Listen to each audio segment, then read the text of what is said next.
This video is to help you with Task 1 for the World Language Handbook. To go over the basics, you need to read pages 8 to 13 in your handbook. You should print or at least download a copy of your handbook. Make sure you read the specifications chart that's on page 40 in the handbook. This is going to be what tells you all of the files that you need, how many pages they should be, what kind of files they should be. So that one's really important. Make sure that you print out and look at the exemplar for your handbook that's provided as a model. Most of the handbooks have a model, so you really need to make sure that you look at this example to see really what they're looking for. And there are 5 parts to Task 1. The first one is going to be Part A, which is your context for learning information. This gives learning information about your school, about your specific class, and about the differences that make your job different than a different teaching job in a different district. Part B is going to be your lesson plans for your learning segment. This is going to be a set of 3 to 5 lesson plans. Part C is your instructional materials, or the actual materials that you use to teach those lessons. Part D is going to be your assessments, and again, that's assessments for these specific lessons. And Part E is going to be your planning commentary. This is where you're going to write all about your lesson plans and all about your assessments and explain why you're doing what you're doing. This is really important, and this is the part where they really look at what to grade. You want to be able to be reflective and show what you know on that. So we're going to go over all of those in a little bit more detail. And finally, there are 5 rubrics for this task, and these rubrics are what you're going to be graded on by the EdTPA reviewers. So you want to look at page 13 to 17 in your handbook for that. Part A of Task 1 is going to be your context for learning information.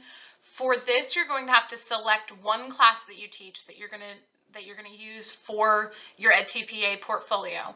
It needs to be at least 4 students. That is the minimum requirement set by EdTPA.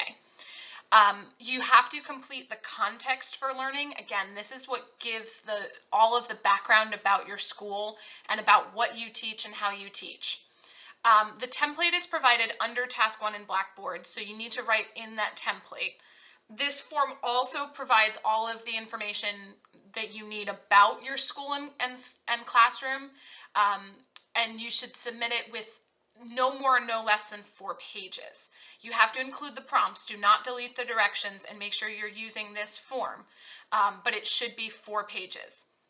And the information here is relative to the class that you choose. So you're not just going to be general to your school or to all of your classes, but specific to the classes that you're using for EdTPA. For Part B, you are going to be required to write a set of 3 to 5 lesson plans. So we'll take this in a few steps. For step 1, the first thing that you have to do is you have to identify a learning segment, or a set of plans to plan, teach, and analyze. This is going to be the same set of lessons that you plan in Task 1, that you teach in Task 2, and then you're going to analyze in Task 3.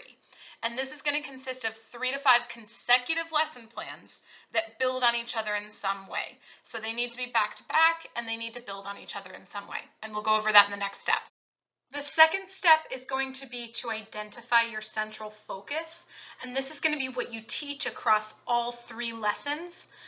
To do this, you're going to start with your content standards and objectives. So for this, it would be the world language standards, and these need to be addressed in your learning segment. So for world language, your central focus must support students in developing communicative proficiency in the target language in meaningful cultural contexts. So being able to use proficiently the language that you are teaching, having students use that in a meaningful way. Your third step is going to be creating your standard, objective, and assessment for your lesson plans. Keep in mind that all of your lessons should start from the standard. The standard is what New Jersey requires you to teach, and it is what you need to look at to figure out what your kids need to learn, what your students need to learn. And then from that, you're going to create your objective. This is what you want students to be able to learn and what they're going to show you by the end of this lesson. So every objective needs to have 3 things to it, three parts. First is how will students show that they are practicing that skill, right? How are they going to actually show you that they can do this? The second part is going to be what criteria they need to show you to be successful, to show that they've really learned this and not that they need help. The third thing is going to be when during class are they going to show this and do this.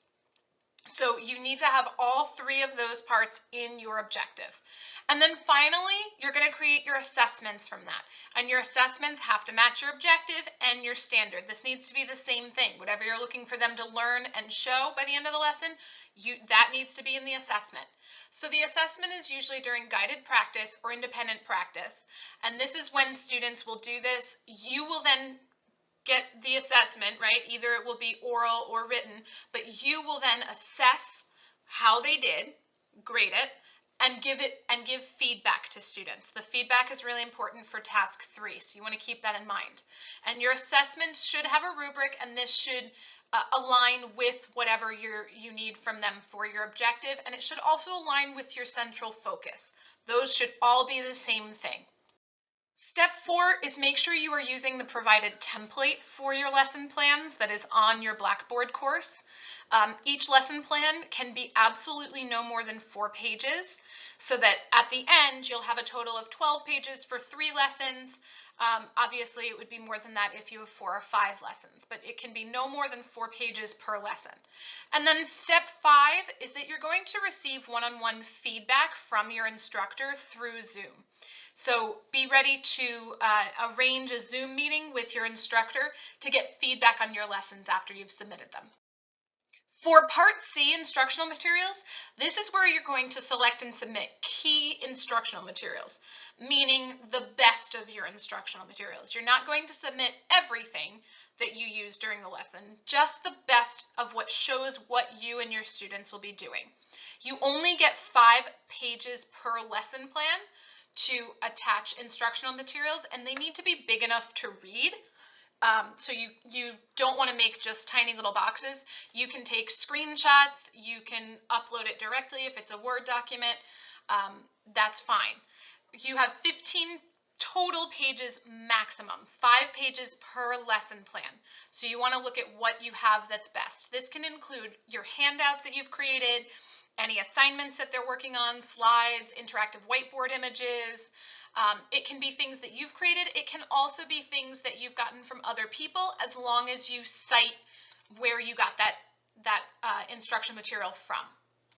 A few more things to remember for your instructional materials is that EdTPA reviewers cannot and will not click on links.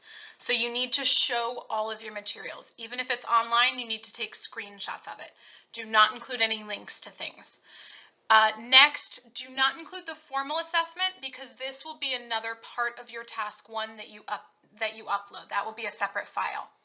5, information must be presented in the order that it's taught, and you want to label it with lesson 1 materials, lesson 2 materials. You can be more specific than that, but make sure that you put it in order of your lessons and that you name it according to each lesson.